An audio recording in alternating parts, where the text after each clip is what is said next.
Thank you very much, Mr. Speaker.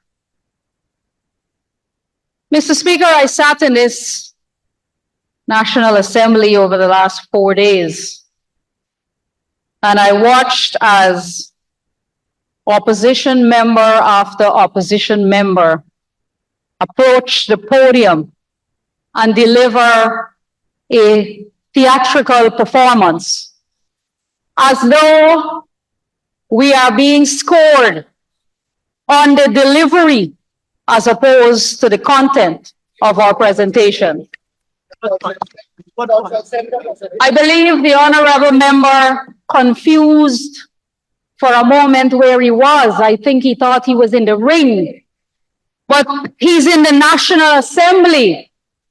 And we were treated a few moments ago to a very vulgar presentation. And because honorable member, you can't impute on the minister. Please withdraw that. I withdraw, Mr. Speaker. A comical presentation would be comical if it wasn't so serious, because it was laden with false information.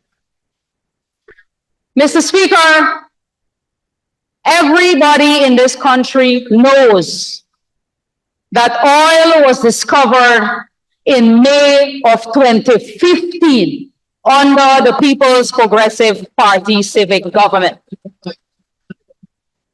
Mr. Speaker, in 1999, under the exploration license that was signed by the then President Janet Jagan, exploration license, not an agreement. When that license was signed, we had no proven reserves. Exploration was risky business. Risky business, Mr. Speaker. But in 2016, after oil was discovered in 2015, and as a matter of fact, they said it was a gimmick. They said it was an election gimmick. That's what they said when oil was discovered and the announcement was made in 2015. Nevertheless, in 2016, when they went to renegotiate the contract to sign the production sharing agreement, for the 1% extra that he boasts and brags about at the podium, for the 1% extra, we had 3 billion proven barrels of oil reserves. And the oil was already over $100. It was not risky business then. It was proven reserves. And they got a 1% increase, Mr. Speaker. So And they locked us in with the it was total rubbish what we were just exposed to from the honorable member. And then, Mr. Speaker, how can we forget when they renegotiated this contract and renegotiated 1% for the Guyanese people?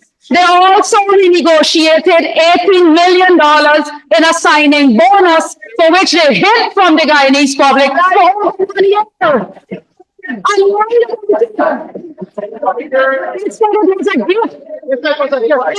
Again, you know, don't follow some of your colleagues. Lies on parliamentary. Please. You are very imputed. They concealed the truth from the Guyanese people about the 18 million signing bonus. And then in fact said they thought it was a gift. Mr. Speaker, the Honorable Duncan spoke about constitutionality. Imagine the APNU AFC speaking about constitutionality when the Guyanese people saw constitutional violation after constitutional violation for the entire term of the APNU AFC term in government. From the appointment of the 𝐃𝐿 chairman to the elections petition, one after the other. In fact, the CCJ ruled That the that the president violated the Constitution, the then president, David Arthur Granger. First time ever in history of our country. So, Mr. Speaker, and there are, I can't waste this time that I have here, because if I go one point after the other that the Honorable Sherrod Duncan made there, I will use up my 30 minutes or 35 minutes of this presentation. So we'll split up the response to the Honorable Duncan, because I believe we have a duty to the people who are watching us. They want to know, how does this budget impact my life? What is in this budget for me? That's what the people expect to hear from us when they tune in to these debates. I want to spend a little bit of time on infrastructure. It is convenient to say that infrastructure will benefit the private sector or benefit contractors. It's convenient to say that because there's no other criticism. And we were in here for 4 days now already. Not a single constructive criticism of our infrastructure program. Not a single constructive criticism. None of these investments, Mr. Speaker, are consumption-based. All of this, majority of the investments we are making is on capital expenditure, building infrastructure for the future, sustainable infrastructure. All of our spending is on things that add value to people's lives. And the Honorable 𝐁𝐔𝐃𝐆𝐄 Ramjatan in his presentation, while he attempted to critique the infrastructure budget, I believe he went too far. He went too far because they used this argument before, Mr. Speaker. This is a recycled argument about slush funds and corruption and so on from 2015.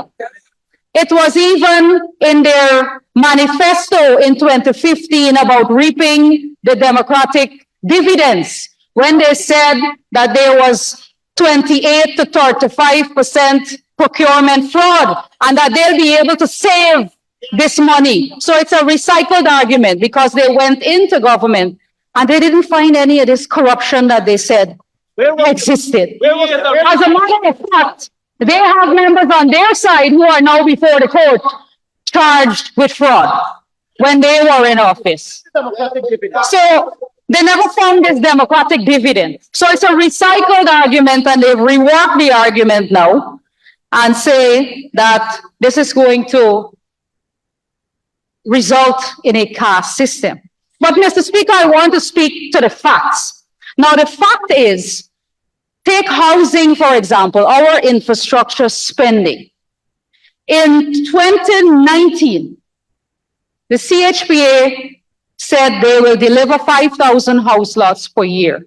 And the CEO then, Mr. Leland Saul, was giving an interview, and he said, I want you to, quote, I want you to understand it costs approximately $3 million to develop a house lot. And he's right, Mr. Speaker. He's right. He was right in 2019. Now, in the year 2024, in our budget, the cost for infrastructure, for first phase infrastructure is estimated at $2.5 million per house lot, and an additional $1 million when we do the upgrade to the asphalt, put in the pure line distribution network for water, electricity, and so on. So we're working with an estimate of $3.5 million per house lot. This is 5 years after the APNU-AFC government said they were spending $3 million per house lot. Just $500,000 increase. $500,000. The point I'm making is that there's no slush fund lying around the place that can be used to facilitate corruption. It is patently false. And the Honorable Member Cameron Ramjatan knows that. It is false. We now have to struggle to find contractors to build houses in the housing sector because the cost is so low. Anybody who wants to construct a house now knows that if they have to construct that same home on their own, it will cost them more. It is costing less through the housing program because we are utilizing economies of scale. This is a lean budget, Mr. Speaker. It is a lean budget, and we are using it to add value to people's lives. It is convenient to say it's for corruption and all of that. That's very convenient, but it is not true. So, and Mr. Speaker, we have reports. We have the IMF who came here in September 2023, and they said the staff commend the authorities' progress in strengthening AML-CFT, governance, anti-corruption frameworks, and support for the advances in their effective implementation. Mr. Speaker, the report said several pillars of the anti-corruption framework has been further strengthened, including the Integrity and Public Procurement Commission and the National Procurement and Tender Administration Board. Mr. Speaker, must we forget when for 3 years the coalition government members did not submit to the Integrity Commission? They disbanded the Integrity Commission, so we were never able to establish a baseline. We were never able to establish a baseline. Mr. Speaker, who was pulling blinders over the eyes of the public? But they walk around with blinders on now, Mr. Speaker. They walk around with blinders. Now, infrastructure is so much more than building roads and bridges. The opposition would want you to believe that that is the beginning and the end of the story. It's not so. There has been a lot of research conducted and peer-reviewed academic papers. By the way, we were treated to a lot of presentations today with opinions. Not today alone, the last 4 days of opinions. There's been a lot of research conducted and peer-reviewed academic papers written on the link between investment in infrastructure and economic growth. There are also studies done on bridging the global infrastructure gap and studies on how developed countries have harnessed infrastructure and technology to propel development and reduce poverty, while developing countries have been unable to achieve similar levels of development, and huge portions of their populations remain impoverished because of a lack of basic infrastructure. The evidence suggests that infrastructure is essential for a strong economy and has the potential to lift families out of poverty by reducing inequalities. One academic paper written by César Calderon and Luis Cerven, two leading World Bank economists, conducted a study in Latin America over 100 countries and provided an empirical evaluation of the impact of infrastructure development on economic growth and income distribution.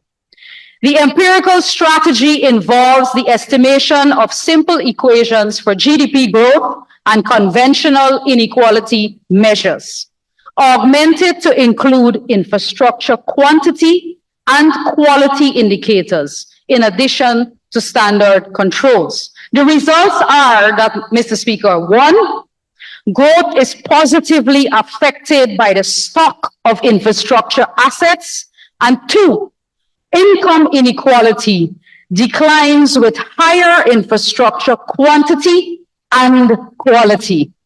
These two results combined suggest that infrastructure development can be highly effective to combat poverty and income inequality.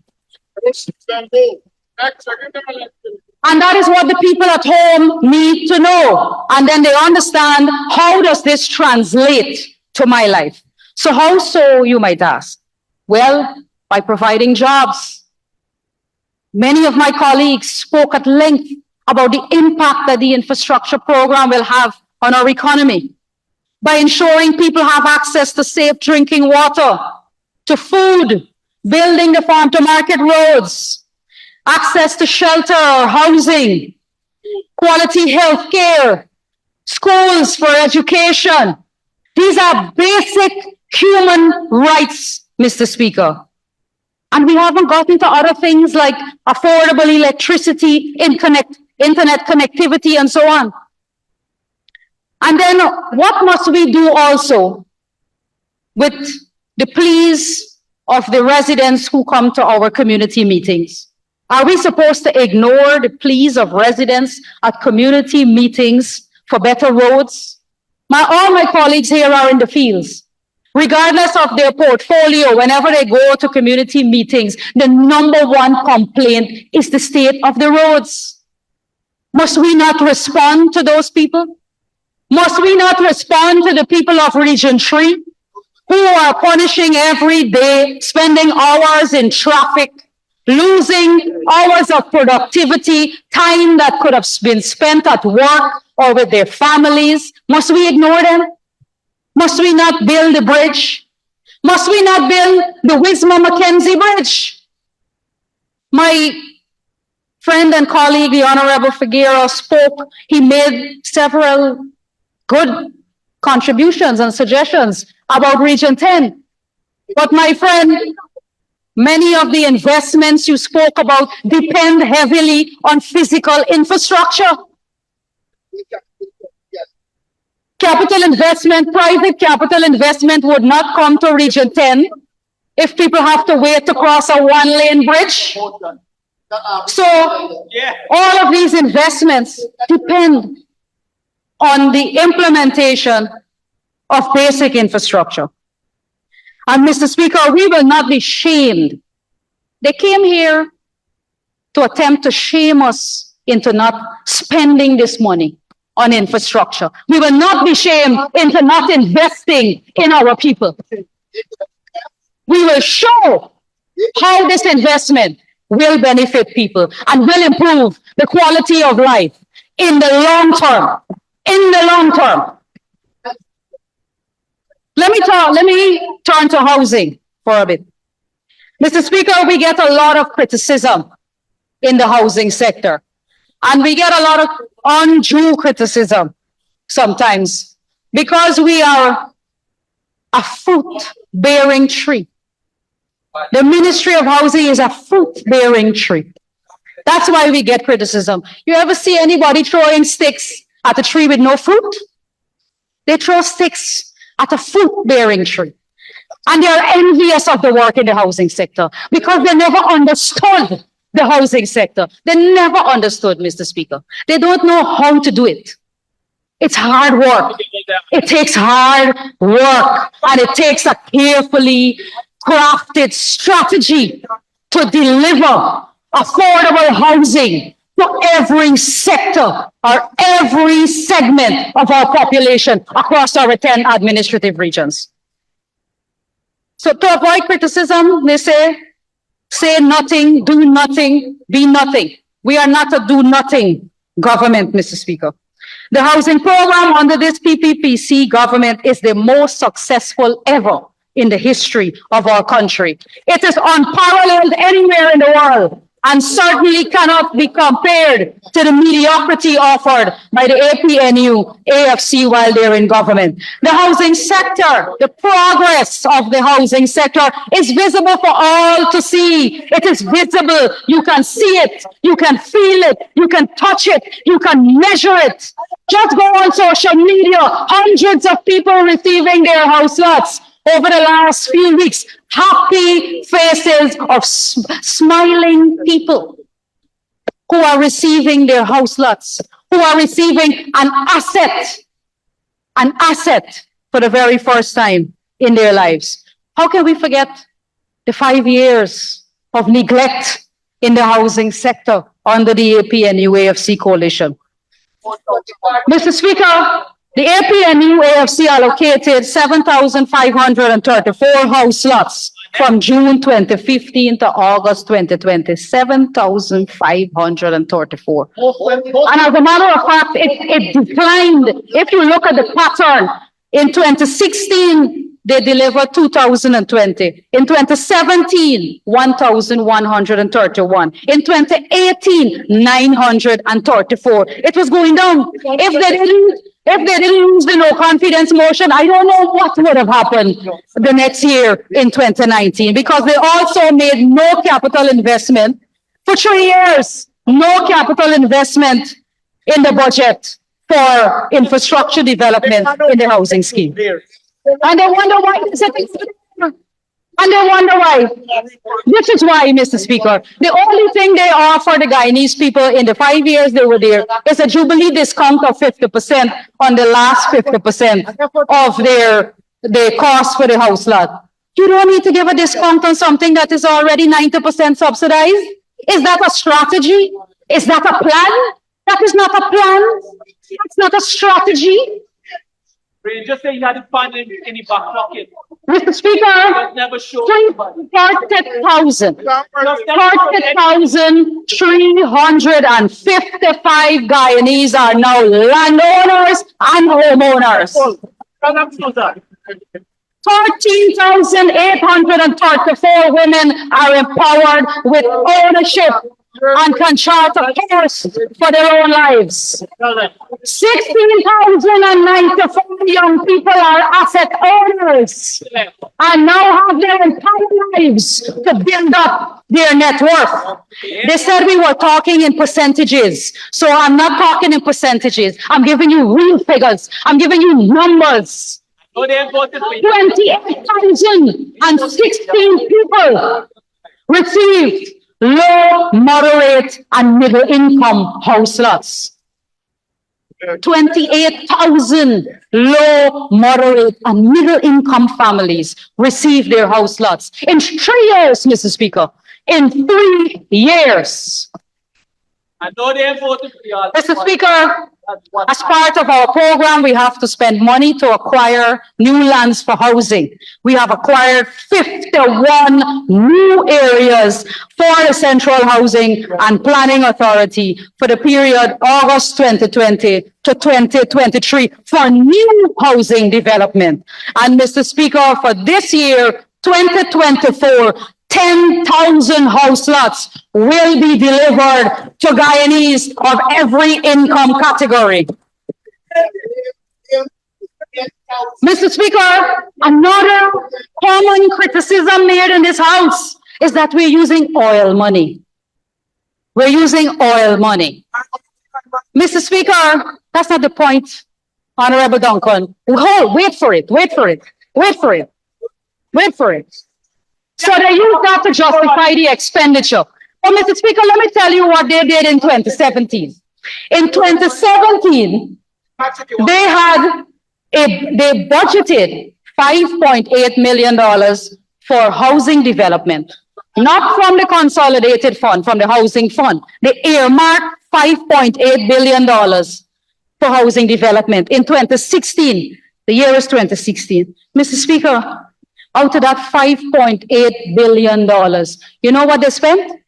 They spent 12%. 12% of $5.8 billion. And the minister at the time had to come to the parliament when she was debating the 2017 budget and explain why she only spent 12% of the budget in 2016. And then money to spend.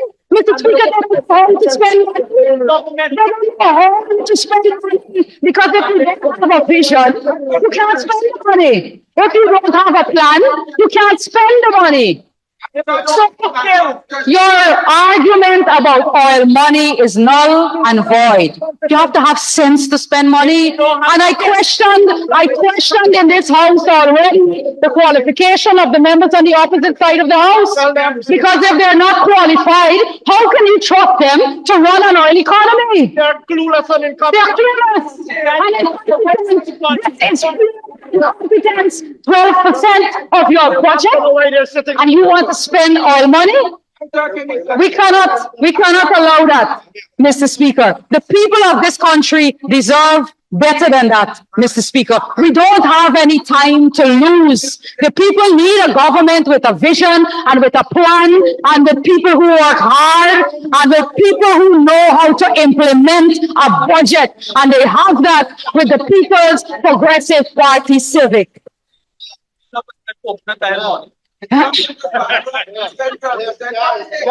Mr. Speaker, there are several other initiatives to support home ownership because our focus has been on making home ownership affordable. We reversed VAT on locally produced building and construction materials. VAT was subsequently removed from sheetrock and concrete boards. And then subsequently, cement was zero rated as of April 2022 to help with ensuring that home ownership becomes more affordable. To facilitate affordable financing for home ownership, we've collaborated with the commercial banks, and this has resulted in reduced interest rates at mortgage institutions. Taking into context, a global context where interest rates are rising as a result of inflation in Guyana, interest rates have reduced under this government. And this is credited to the government's housing program. The government raised the NBS mortgage ceiling to $20 million to give low-income and middle-income families access to more financing so they can build bigger homes or homes that are of a better quality. They cut it in half when they were in government. That's the mortgage interest relief. The mortgage interest relief ceiling was cut in half when the PNU-AFC was in government. We raised it from 15 million to $30 million when we came back into government.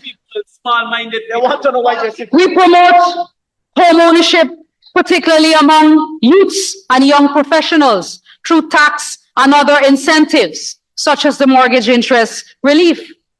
The housing construction program, where we didn't promise to build houses in our manifesto, but because we wanted to promote occupancy in our areas and promote home ownership, we've started the construction of low, moderate, and middle-income homes, including the young professional homes. We've offered the steel and cement subsidy program so that we can help people to get started with their foundation using the value of their land and the value of the steel and cement to cover their down payment at the banks. And in fact, the banks have been so responsive that NBS now does not even require a down payment.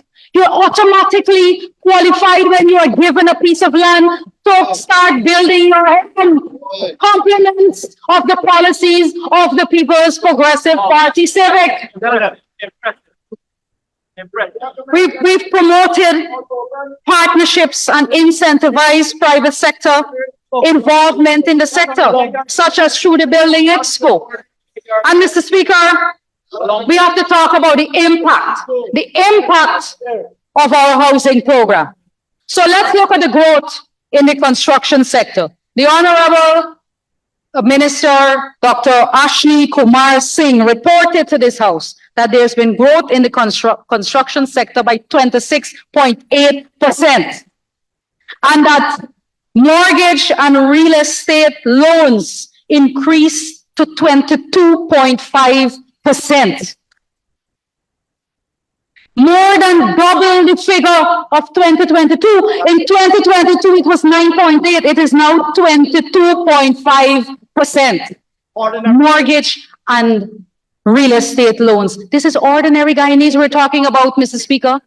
Ordinary Guyanese. Let's look at the housing portfolio at the commercial banks. NBS, I'll use three.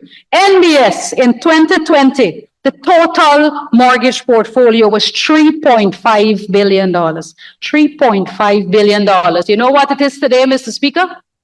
$19 billion. NBS alone. One institution. One. Ordinary Guyanese family. GBTI, July 2020, $6.2 billion. 2020 treated, Mr. Speaker, in 2023, the total housing loans at GBTI value $15.8 billion. At Demerara Bank in 2020, $9.7 billion. 9.7, July 2020, you know, I'm giving them the raw figures for when they were in government. July 2020, $9.7 billion. December 2023, $21 billion. Why? You think people would invest in an economy that is not doing well? You think people will not acquire assets in an economy that they don't have confidence in? Government that they want. And this is the people we're talking about, Honorable 𝐁𝐔𝐃𝐆𝐄𝐓. This is not contractors. This is the ordinary mortgages, the values at the local banks. To know why you're sitting. Honorable Minister, you need an extension to conclude. Yeah, Mr. Speaker, I'd love to give her the rest of the afternoon if that's fine with you. But I'll ask for the honorable member to conclude her presentation. Take my time. Thank you, Honorable. 5 minutes to conclude, Honorable Minister. Thank you, Mr. Speaker. As usual, every debate, I run out of time. There's so much to talk about, Mr. Speaker. Let me go over to water very quickly. Mr. Speaker, access to potable water currently stands at 97.3% on the coastline. More than 35,000 residents nationwide received first-time access to potable water in the past 3 years. 35,000 residents. Mr. Speaker, we've ensured that water rates remain affordable. VAT was removed from water. You would recall that the APNU, they come here and they talk about their love for people and poor people. They raised water tariffs twice in 2018 and 2019, 100% increase in water tariffs. Plus they imposed a monthly fixed charge. They took away the pensioner subsidy for water. We have restored the subsidy for the pensioners, and they claim to love the working class people. We've reduced tariffs by 5%, and we have been subsidizing the cost of fuel to ensure that rates remain stable. Mr. Speaker, we have expanded treated water. Our program is that we will increase coverage on the coastline from 52% to 90% by 2025. And that work has started already. 7 water treatment plants are under construction. 5 are at the tender process right now. And we will ensure that we increase our water coverage to 90%. But I want to move across quickly to the hinterland. Mr. Speaker, water supply increased in the hinterland from 46% in 2020 to 82% at the end of 2023. 82%. Through budget 2024, we will achieve 93%. And by the end of 2025, we will have 100% access in the hinterland. Mr. Speaker, let me give the per capita figures for water in the hinterland. Let me demonstrate their love and care for poor people.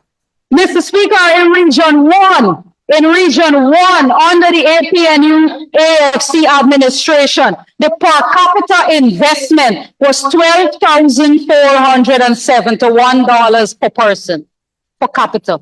You know how much it is now? $24,304 per person in Region 1. In Region 7, they love Region 7. The per capita investment was $6,140 during the APNU period. Today, Mr. Speaker, it is $59,691 we are investing per person in Region 7. Who loves Region 7? Who loves the people? In Region 9, it was $8,847 per person. We are investing, Mr. Speaker, in one person in Region 9. In water alone, $65,918. Mr. Speaker, a total of 75 new wells have been completed from 2020 to 2023, benefiting 30,000 people. In 2024, we propose to drill 40 new wells with 15,100 beneficiaries. Mr. Speaker, they say that people cannot eat the roads, but they can certainly drink from the well. Mr. Speaker, in closing, I want to reference a remark by the opposition leader at a rally recently. He said, when we get political power, we will use that political power to serve our people.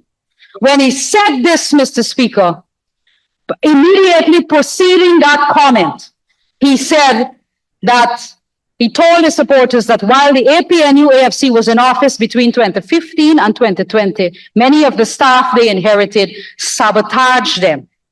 And so when they get political power, they will use the power to serve our people, their people, PNC people. Sounds familiar? Sounds familiar? PNC people can get what? Sounds familiar? That is your nature. That is your nature.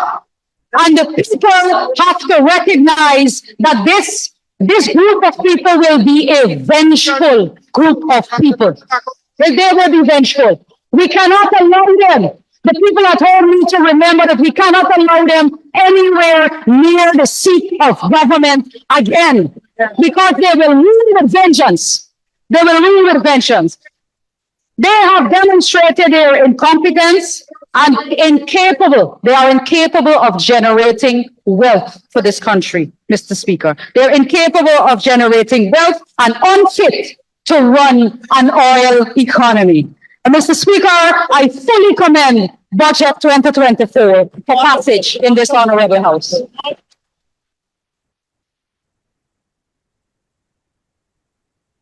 Thank you, Honorable Minister.